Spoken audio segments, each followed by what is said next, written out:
My dear brothers and sisters, today's readings call us to reflect on the profound commitment and choice that lies at the heart of our Christian faith.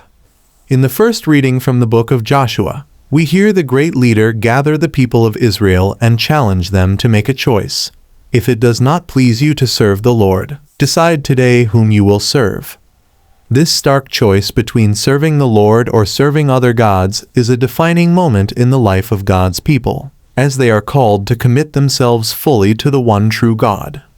The psalmist echoes this theme of commitment, declaring, "The Lord is close to the brokenhearted, and those who are crushed in spirit he saves." The Lord is not a distant or aloof deity, but one who is intimately concerned with the struggles and trials of his people. Those who take refuge in him, trusting in his steadfast love and faithfulness, will be delivered and upheld. In the second reading from Ephesians, Paul uses the analogy of marriage to illustrate the profound commitment and unity that should characterize the relationship between Christ and his church.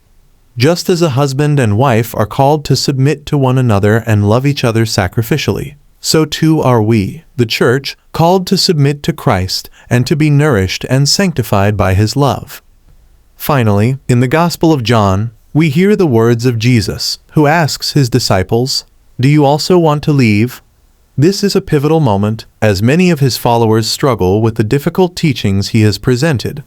But it is also a moment of choice, as Peter declares, "Master, to whom shall we go? You have the words of eternal life."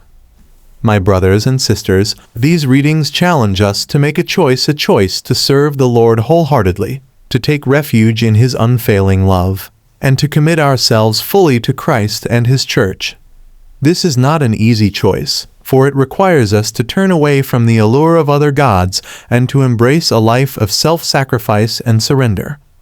Yet, as the psalmist reminds us, the Lord is close to the brokenhearted and the crushed in spirit.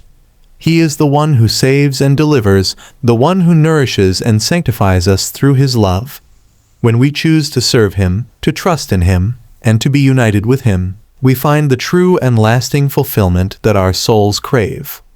My dear friends, let us follow the example of Joshua and Peter, boldly declaring, "As for me and my household, we will serve the Lord."